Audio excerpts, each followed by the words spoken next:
Une question que se pose souvent le public, c'est comment a-t-on fait pour mesurer la distance qui nous sépare des étoiles? Eh bien, les premières tentatives, elles remontent au XVIIe siècle avec deux grands noms de l'astronomie, Huygens et Newton. Et tous les deux sont partis d'une hypothèse correcte qui est que les étoiles que nous voyons la nuit sont des astres semblables à notre Soleil. Et dans ce cas, si on connaît la distance Terre-Soleil, eh bien pour mesurer la distance qui nous sépare d'une étoile, il suffit de répondre à la question à quelle distance devrait se situer le Soleil pour qu'il soit aussi peu lumineux que cette étoile. Pour répondre à cette question, il faut s'armer d'une loi de la physique découverte justement au XVIIe siècle, qui est que l'éclat d'un astre varie comme l'inverse du carré de sa distance. Autrement dit, une étoile qui est 4 fois plus loin nous apparaît 16 fois moins lumineuse. Et dans ce cas, répondre à la question quelle est la distance qui nous sépare d'une étoile par rapport au Soleil revient en fait à répondre à la question combien de fois moins lumineuse que le Soleil nous apparaît cette étoile dans le ciel. Alors comment on fait concrètement? Eh bien l'idée du Huygens, c'était d'observer le Soleil derrière un écran opaque dans lequel il aurait percé un petit trou et de trouver quelle est la taille de trou telle que la lumière du Soleil passant par celui-ci est un éclat comparable à celui de l'étoile la plus brillante du ciel, Sirius.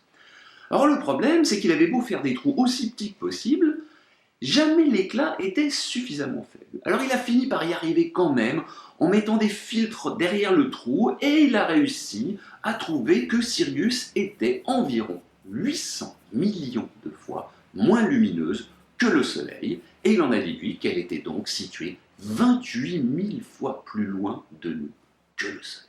Ça correspond à environ 4 000 milliards de kilomètres, c'est-à-dire 0,4 années-lumière.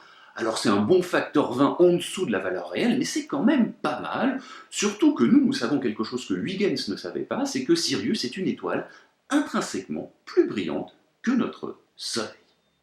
Mais il y avait quand même des problèmes avec cette méthode qui imposait de se rappeler pendant la journée de l'éclat d'une étoile observée la nuit précédente. Et pour contourner ce problème, eh bien, Isaac Newton a trouvé une ruse. Plutôt que de comparer directement Sirius et le Soleil, Newton part de la constatation que Sirius a un éclat un peu plus grand mais assez comparable à celui de la planète Saturne. Alors vous allez me dire que c'est juste reculer d'un cran, mais en fait non, car l'éclat de Saturne par rapport au Soleil, Newton pense être capable de le calculer. Car Newton a compris que si une planète brille, c'est qu'elle intercepte une fraction de la lumière solaire qu'elle va ensuite réfléchir. Et pour une planète de taille donnée, plus elle sera loin du Soleil, plus la fraction de lumière qu'elle intercepte sera faible et moins elle sera brillante. Et concrètement, cette fraction de lumière interceptée par la planète, elle est égale au disque de la planète, c'est-à-dire pi fois sa taille au carré, divisé par la surface de la sphère centrée sur le Soleil, passant par cette planète. Eh bien, je vous propose de faire ce petit calcul ensemble. C'est pas si difficile que ça.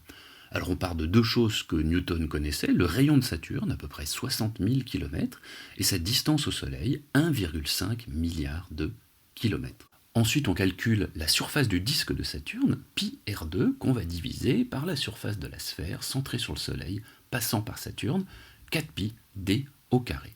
Et on trouve que Saturne, sa luminosité, c'est 0,4 milliardième de celle du Soleil. Mais comme en plus Saturne est en moyenne 10 fois plus loin de nous que le Soleil, il va falloir qu'on divise ce chiffre par 10 au carré, et on trouve que l'éclat apparent de Saturne dans le ciel, c'est 4 millièmes de milliardième de fois celui du Soleil. Et si on suppose que ce chiffre est également valable pour Sirius, et que Sirius est une étoile semblable au Soleil, et on en déduit que Sirius est environ 500 000 fois plus loin de nous que le Soleil, c'est-à-dire environ à 7 années-lumière, ce qui est remarquablement proche de la valeur correcte.